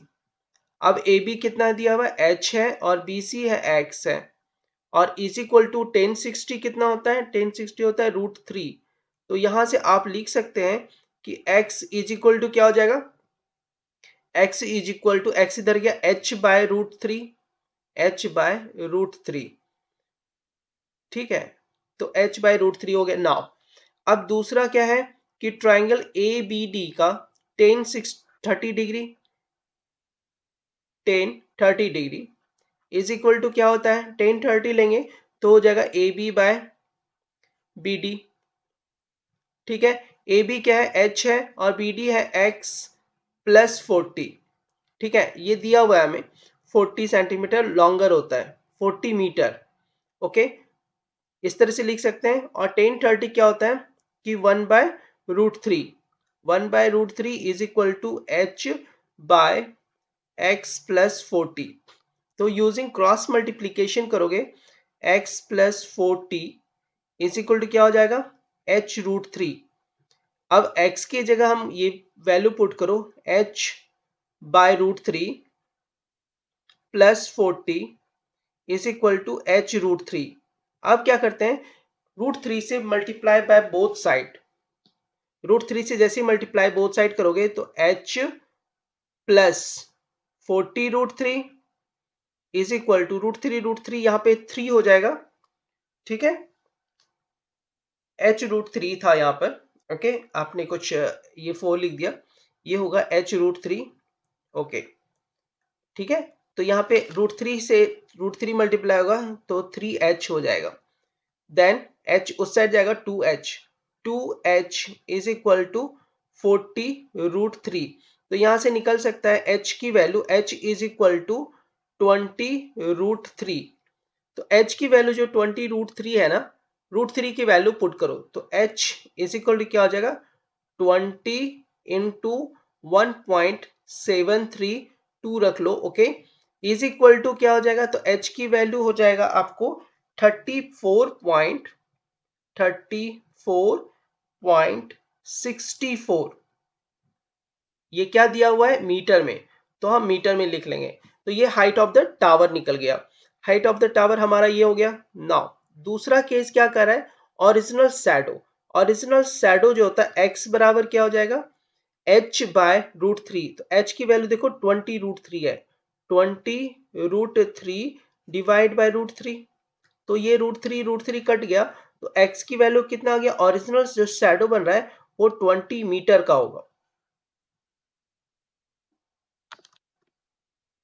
Question number 34 says that the angle of depression of the top of the building, top and the bottom of an 8-meter tall building from the top of a multi-story building are 30° and 45° respectively.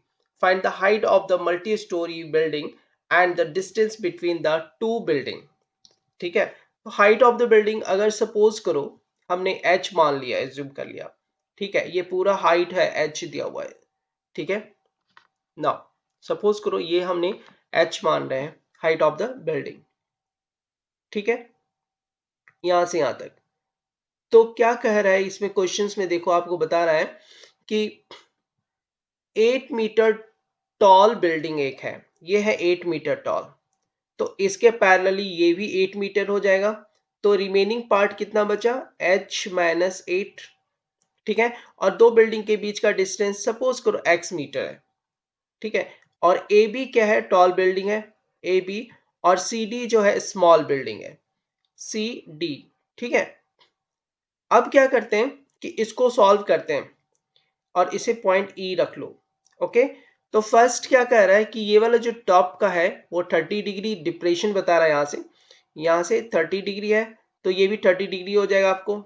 Now second portion में ये वाला portion जो है ये 45 degree है, तो ये वाला 45 डिग्री हो जाएगा आपको, ठीक है। तो ट्राइंगल जो है आप 45 वाला फर्स्ट चूज करो, ए बी डी ट्राइंगल्स का। तो 10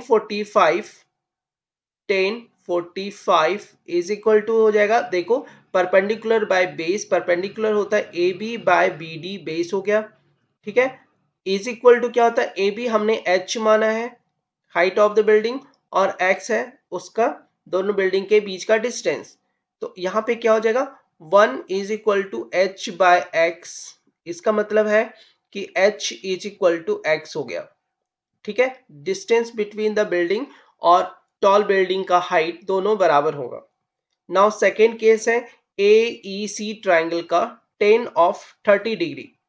10 ऑफ 30 डिग्री में क्या हो जाएगा आपको, देखो ए ई डिवाइड बाय ई सी, ई सी का जो लेंथ है वो बी डी के बराबर ही होगा, एक्स के बराबर, ठीक है। तो यहाँ क्या हो जाएगा, देखो h, ये जो पोर्शन है आप इसको ऐसे कर लो, 10 30 लिख लो, कितना है 10 30 होता है 1/√3 इज इक्वल टू ए ई का वैल्यू देखो h minus 8, okay. Now divide में क्या हो जाएगा आपको x, क्रॉस मल्टीप्लीकेशन ले लो। तो जैसे आप क्रॉस मल्टीप्लाई करोगे ना, तो root three H minus 8 root three is equal to X होता है, और x की जगह पर आप लिख सकते हो h, then √3 - 1 into H is equal to 8 root three, ठीक है। तो h की वैल्यू क्या होगा, 8√3 डिवाइड में हो जाएगा √3 -1। तो 8√3 क्या है, √3 की वैल्यू आप पुट कर दो यहाँ पे। √3 की वैल्यू होता है 8 इंटू 1.73 और डिवाइड में क्या हो जाएगा, 1 से जब मैं माइनस करोगे 1.73 -1, जब इसे सॉल्व करोगे तो इसकी वैल्यू आपको हो जाएगी 18.96। ये किस में आएगा आपको, मीटर में। ठीक है। तो हाइट यहां पे लिख सकते हैं, height of the building, tall building, h is equal to x is equal to 18.96 metre, 14 centimetre, subtend an angle of 90 degree. एक कॉर्ड है जो सर्कल का, उसका रेडियस है 14 सेंटीमीटर, सबटेंड कर रहा है an angle of 90 degree at the centre. इसमें क्या कर रहा है कि find the area of the corresponding minor and major segment of the circle. ठीक है। तो सपोज करो कॉर्ड जो ए बी है, ए बी जो कॉर्ड, वो सेंटर ओ है और इसका रेडियस कितना है, 14 सेंटीमीटर है। ठीक है। तो A B is equal to, suppose करो एक्स मान लेते हैं। Okay. Now O A is equal to O B is equal to कितना हो जाएगा, 14 सेंटीमीटर। ठीक है। और ये 90 डिग्री एंगल बना रहा है सेंटर पे। ठीक है। अब उसके बाद क्या कर रहा है कि देखो, अब एक पॉइंट ले लो उसको, ताकि हम उसे सेगमेंट डिसाइड कर सकें। ए बी के बीच में पी और इधर क्यू पॉइंट ले लो, अदर्स पॉइंट। ठीक है। अब क्या करते हैं कि area of the minor cord और एरिया ऑफ द मेजर में माइनर सेगमेंट और मेजर सेगमेंट निकालने के लिए, देखो क्या होगा कि माइनर सेगमेंट हो जाता है आपको ये वाला पोर्शन ऐसा। ठीक है। ए पी बी के लिए तो एरिया ऑफ जो माइनर सेगमेंट होगा, यहाँ पे लिखो एरिया ऑफ माइनर सेगमेंट के से पहले क्या लिखेंगे कि एरिया ऑफ ये ट्राइंगल निकालो। ठीक है। सबसे पहले, या एरिया ऑफ पहले सेक्टर निकाल लो, सेक्टर में माइनस कर देंगे इस ट्राइंगल को तो सेगमेंट मिल जाएगा। ठीक है। तो एरिया ऑफ, अगर हम सेगमेंट निकालते हैं, sector, area of minor sector. ठीक है। Minor sector, area of minor sector में क्या हो जाएगा, O A P B, O A P B is equal to, formula होता है theta by 360 into pi R square. ठीक है। तो कॉरिस्पॉन्डिंग वैल्यूज आप पुट करो इसको, तो हो जाएगा 90 डिग्री बनता है इस पे, 90/360 इंटू पाई का है 22/7 इंटू आर की जगह क्या पुट कर देंगे, 14 × 14, रेडियस हो जाएगा 14 × 14। देखो यहाँ पे, ये आपको यहाँ पे 14 है और ये भी आपको 14 होगा। ठीक है। नाउ कट करते हैं इसके, 90 से ये 4 टाइम्स में कट हो जाएगा। ठीक है। 7 से ये 2 टाइम्स में कट होगा। ठीक है। 7 से ये 2 टाइम्स में आपको कट होगा, तो is equal to 154 unit centimetre में दिया हुआ है तो सेंटीमीटर का स्क्वायर लिख देंगे। ठीक है। Now area of minor sector हो गया। अब उसमें क्या है, ये ट्राइंगल को माइनस कर देंगे, तो एरिया ऑफ क्या होगा, triangle O A B, area of triangle O A B कितना हो जाएगा, is equal to 1/2 into height into base, 14 × 14 तो 2 से ये 7 टाइम्स, 7 × 14 कितना होता है, 7 × 14 मल्टीप्लाई करोगे तो 98 हो जाएगा, तो 98 सेंटीमीटर स्क्वायर। अब लिख सकते हो आप यहाँ पे कि एरिया ऑफ, ठीक, ये चीज पूछा गया है ना कि minor segment, area of minor segment,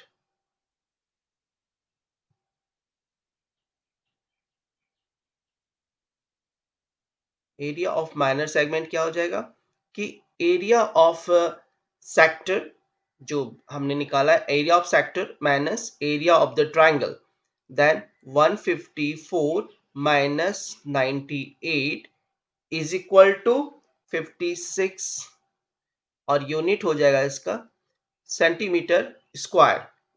area of minor segment हो गया। उसी तरह से एरिया ऑफ, अब जो बचा हुआ है वो मेजर हो जाएगा, major segment. Area of major segment क्या हो जाएगा, एरिया ऑफ द सर्कल, ठीक है, पाई आर स्क्वायर माइनस जो माइनर सेगमेंट में निकला था minus 56 is equal to 22/7 into 14 into 14 minus 56। 7 से ये 2 टाइम्स में कट हो जाएगा, ठीक है, okay, then is equal to 616 minus 56 is equal to कितना हो जाएगा आपको 560 centimetre square. Question number 6, to keep the lawn green and cool, Sadhana uses water sprinkles which rotate in circular shape and cover a particular area. The diagram below shows the circular areas covered by two sprinkles. ठीक है, दो sprinkles लेते हैं उसको। अब क्या है, to circles जो है वो touches externally, the sum of their area is 130 pi square metre, ठीक, एरिया दिया हुआ है, ठीक है, sum of area, sum of area अगर सपोज करो a1 प्लस a2, अगर मानो इसका a1 लेते हैं, ओके, इसका a2 लेते हैं, तो इस तरह से हो जाएगा मेरा। Then and the distance between their centre is 14 centimetre दिया हुआ है, ठीक है, distance between their centre, okay. और क्या दिया हुआ है हमें यहाँ पे, based on the above information answer the following questions. पहला देखो, obtain a quadratic equation involving capital R small R. तो सबसे पहले देखो यहाँ क्या दिया हुआ है कि डिस्टेंस बिटवीन देयर सेंटर, तो देयर सेंटर के बीच का डिस्टेंस क्या हो जाएगा, capital R plus small R is equal to 14 दिया हुआ है, ठीक है, पहला लेते हैं। और area A1 plus A2 is equal to 130 pi, ठीक है। अब यहाँ पे क्या है आपको कि ये जो पोर्शंस है इसको यहाँ कर देते हैं ताकि इजी हो मुझे,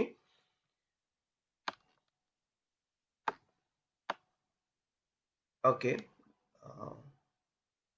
ठीक है, ये वाला पोर्शंस है 130 पाई स्क्वायर मीटर है, ओके। तो अब क्या है, पहला obtain a quadratic equation involving capital are और स्मॉल आर, तो वो एरिया है।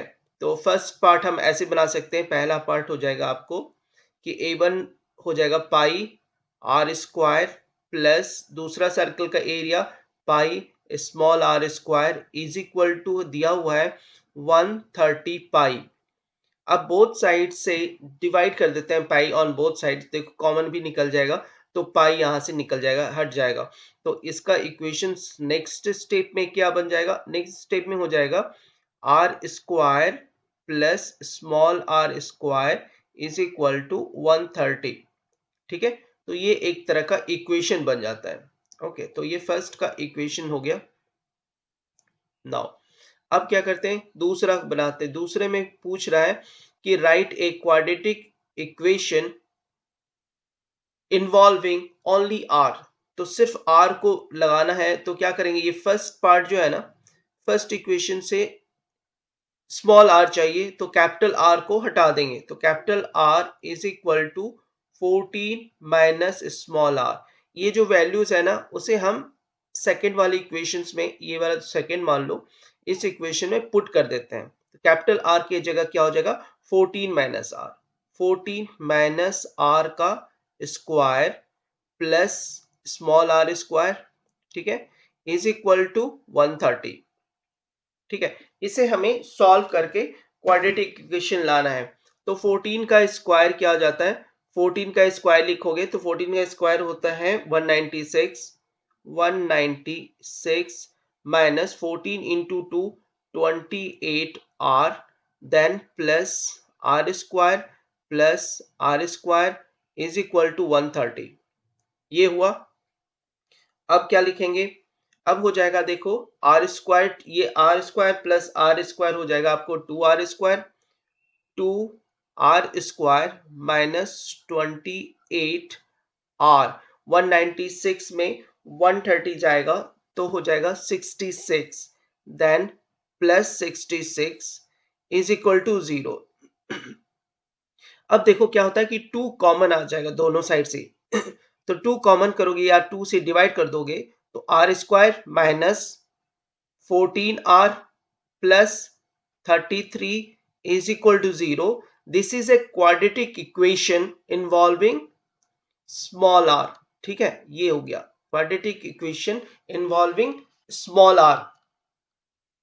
थर्ड पार्ट ऑफ क्वेश्चंस क्या कर रहा है कि find the radius r and the corresponding area irrigated. तो थर्ड का क्वेश्चंस बनाते हैं। क्वाड्रेटिक इक्वेशंस हमें मिल गया था, R square minus 14r plus 33 is equal to 0। Using middle term split करोगे तो ये -3r और ये -11r हो जाएगा, ठीक है। देन प्लस 33 रिमेनिंग टर्म को लिख दो इज इक्वल टू 0। यहां से क्या होगा, r कॉमन हो जाएगा, आपको r कॉमन होगा तो r -3 -11 कॉमन है, r -3 इन दोनों में क्या हो जाएगा, r -3 कॉमन है into r -11 is equal to 0। तो r का वैल्यू 2 हो गया, r का वैल्यू देखो r इज इक्वल टू 3 है और r की वैल्यू है 11। तो इससे क्या होता है कि कैपिटल R जो बड़े सर्कल का रेडियस है वो 11 सेंटीमीटर हो जाएगा। 11 यहाँ पे मीटर दिया हुआ, ध्यान रखना 11 मीटर, और स्मॉल r जो स्मॉल सर्कल है उसका रेडियस हो जाएगा आपको 3 मीटर। अभी देखो क्या कर रहा है कि ए वाला पोर्शंस में कह रहा है कि small find the radius r and the corresponding area. तो स्मॉल का आप लोगे तो a2 लिया था हमने, a2 निकालेंगे, a2 is equal to 22, a2 कैसे लिखेंगे, पाई आर स्क्वायर करते हैं पाई आर स्क्वायर, स्मॉल r का स्क्वायर इज इक्वल टू पाई लेंगे 22/7 इंटू 3 ठीक है, इंटू 3 तो इसका आंसर आ जाएगा आपको 28.26 मीटर स्क्वायर। मीटर में दिया हुआ है तो मीटर स्क्वायर। नाउ A1 क्या है, area of big circle is equal to pi capital R का square is equal to 22/7 into कितना है इसका, देखो 11 निकाला था आपने, 11 into 11, okay, is equal to, इसे मल्टीप्लाई करके देखेंगे तो होगा 379.94 मीटर स्क्वायर। तो ये वाला क्वेश्चन आपका थर्ड का ए क्वेश्चन हो गया और बी क्वेश्चन हो गया। स्मॉल आर की वैल्यू 3 हो गया और कैपिटल आर की वैल्यू 11 हो गया, और दोनों का कॉरस्पॉन्डिंग जो है एरिया इरिगेटेड हमने निकाल लिया। Question number 37 is that Gurpreet is very fond of doing research on plants. She collected some leaves from different plants and measures their length in mm. Length को उसने measure किया है mm में, ठीक है। The data obtained is represented in the following table. एक तरह से उन्होंने टेबल बनाया, लेंथ mm में है, नंबर ऑफ लीव्स दिया हुआ है, कह रहा है कि based on the above information answer the following question. पहला क्वेश्चन है write the median class of the data. Median class के लिए हमें क्या निकालना पड़ता है, CF निकालना पड़ता है, क्यूमुलेटिव फ्रीक्वेंसी निकालना पड़ता है। तो इसके लिए क्या करेंगे, पहले एक टेबल बना लेते हैं, ठीक है। टेबल में क्या करेंगे कि जो डाटा है उसे लिखना शुरू कर दो। लेंथ क्या है? लेंथ है mm में, मिलीमीटर में दिया हुआ है, ठीक है। तो लेंथ लिख लिया हमने। अब लेंथ मिलीमीटर में है, उसका डाटा क्या क्या हुआ है, दिया हुआ है। देखो डाटा दिया हुआ है आपको यहाँ पर 70 से 80 से स्टार्ट है, ठीक है। तो 70 से 80, फिर 80 से 90, ओके, देन 90 टू 100, 100 से 110, ठीक है। देखो कब तक है, 140 तक है। फिर 110 से 120, 120 से 130 और 130 से 140, ठीक है ये। अब उसके बाद है नंबर ऑफ लीव्स, जो है वो फ्रीक्वेंसी में आ जाएगा एफ आई निकालने के लिए। तो एफ आई क्या है, दिया हुआ है देखो 359, ओके, 359, 12 5, 12 5, 4 2, 4 और यहाँ पे 2, ठीक है। अब कॉम्यूटेटिव फ्रीक्वेंसी निकालते हैं सी एफ। सी एफ क्या होता है, देखो 3 एज इट इज 3 लिखो यहाँ पे, 3 प्लस 5 8, नेक्स्ट वाले को ऐड करते जाएंगे, 8 प्लस 9 17, ओके। अब उसके बाद 17 प्लस 12, तो 17 टू 19, 29 हो जाएगा ये, okay. 29 plus 5 34, okay. 34 plus 4 38, 38 plus 2 40, 40 हो गया। अब क्या कर रहे हैं, right the median class of the data. Median class कौन सा होता है, जिसका अगर हम मीडियन क्लास के लिए क्या करते हैं, n बाय 2 निकालते हैं, ठीक है। तो n बाय 2, ठीक है। तो n बाय 2 के लिए यहां पर क्या है, यहां पर जो आपको दिया हुआ है ना, वो आपको दिया हुआ था कि क्वेश्चंस में क्या था, गुरप्रीत ने उतना रिसर्च करने के लिए वो एक टेबल्स बनाया है।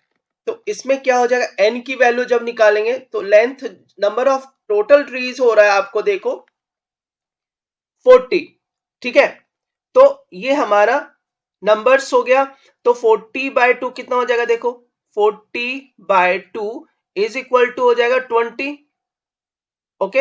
अब 20 किस जगह लाई कर रहा है वो देखेंगे। अब 20 हमारा किस जगह लाई कर रहा है, तो देखो, और इसे 20 क्या देखना है, 20 और 20 से ज्यादा होना चाहिए कम्यूटेटिव फ्रीक्वेंसी में, हमें वो सिलेक्शन करना है। तो कम्यूटेटिव फ्रीक्वेंसी में 20 20 से ज्यादा, देखो 17 ये वाला नहीं होगा, मुझे ये वाला होगा 29 वाला, ये वाला पोजीशन होगा। तो ये क्या हो गया, ये हमारे लिए क्या हो गया, ये मीडियन क्लास हो गया, ठीक है। तो मीडियन मीडियन क्लास देखो यहाँ पे क्या हो जाएगा आपको लिखने में, median class is equal to कौन सा, इज इक्वल टू 100 से 110, ठीक है। Median class is equal to 100 से 110, ये मीडियन क्लास हो जाता है। अभी तक हमने ये चीज निकाल चुके हैं, n by 2 is equal to 40 by 2 is equal to 20, ठीक है। अब क्या था, मीडियन क्लास निकाला था हमने। मीडियन क्लास था कि 20 से ज्यादा और 20 के बराबर, नियरेस्ट 20 हमें CF निकालना है। तो नियरेस्ट 20 क्या होता है, 17 के बाद 29 होगा, तो ये मीडियन क्लास हो जाएगा। तो मीडियन क्लास हमारा इस तरह से हो जाएगा। सेकंड क्वेश्चन क्या है, मीडियन क्लास 100 से 110 है। How many leaves are of length equal to और मोर देन 10 सेंटीमीटर है। तो यहां जो डाटा दिया हुआ है मिलीमीटर में है, तो 10 सेंटीमीटर इज इक्वल टू क्या होता है, 10 centimetre is equal to 100 millimetre, ठीक है। तो 100 मिलीमीटर इक्वल हो और उससे ज्यादा हो, देखो 100 मिलीमीटर से यहां से लेकर यहां तक का डाटा होता है, ठीक है। तो नंबर ऑफ ट्रीज क्या हो जाएगा, ये माइनस कर देंगे 17, तो 40 minus 17, is equal to 23. Therefore number of leaves जिसका लेंथ 10 सेंटीमीटर से इक्वल और ज्यादा हो वो 23 लीव्स हो जाएगा. Next question is find the median of the data. तो मीडियन का फॉर्मूला क्या होता है, यहां लिख लेते हैं. मीडियन इज इक्वल टू, ठीक है, मीडियन इज इक्वल टू क्या होता है, L plus N by two minus C F divide by F into H. तो यहाँ पे क्या है, देखो मीडियन क्लास जो है 100 से 110 है, तो एल की वैल्यू यहाँ पर हो जाएगा आपको 100 प्लस एन बाय टू आपने निकाला है यहाँ पे 20 माइनस सी एफ हमें लेना है इसके ऊपर वाला 29 के ऊपर 17 है, हमें ये 17 लेंगे. और फ्रीक्वेंसी क्या दिया हुआ है, देखो 12, तो हमने 12 लिया. और क्लास लेंथ जो है, हाइट जो है इसका h इज इक्वल टू 10 है, तो 10 से मल्टीप्लाई कर देंगे, इज इक्वल टू 100 प्लस 20 में 17 जाएगा, आपको 3 हो जाएगा, 3/12 इंटू 10. तो 3 से जब आप इसको कट करोगे 4 टाइम्स में कट होगा, 4 से 2 टाइम्स में, ये हो जाएगा आपको 5 टाइम्स में. ठीक है, तो इज इक्वल टू क्या हो जाता है, is equal to 100 plus 2.5 is equal to 102.5. तो आपका मीडियन निकल जाएगा यहाँ पे 102.5. Median is equal to 102.5. Next question है write the modal class and find the mode of the data. तो ये कैसे निकालते हैं, ये देखो क्या होता है कि मॉडल क्लास के लिए सबसे हाईएस्ट फ्रीक्वेंसी देखते हैं. हाईएस्ट फ्रीक्वेंसी देखो यहाँ पर 12 इज द हाईएस्ट फ्रीक्वेंसी है, तो इसके लिए मॉडल क्लास क्या हो जाएगा, 100 से 110 के बीच वाला, तो इसको कहेंगे मॉडल क्लास. ठीक है, अब यहाँ पे क्या लिख सकते हैं कि इसका आंसर क्या हो जाएगा, आपको मॉडल क्लास जो है उसको लिख सकते हैं, क्या होगा मॉडल क्लास यहाँ पे 100 से 110 तक. ठीक है, ये मॉडल क्लास. कह रहा है find the mode of the given data. Mode is equal to, mode का फॉर्मूला लिखेंगे सबसे पहले. मोड इज इक्वल टू होता है एल प्लस, ठीक है, L plus F1 minus F0, F1 minus F0 divide by 2F1 minus F0 minus F2 multiply H. ये क्या होता है F0 F1, देखो ये जो 12 है ना, इसे ये F0 होता है. ठीक है, इसके ये F1 हो जाएगा आपको. ओके, इसके ऊपर वाला जो होगा वो F0 हो जाएगा और इसके नीचे वाला जो होगा वो F2 हो जाएगा.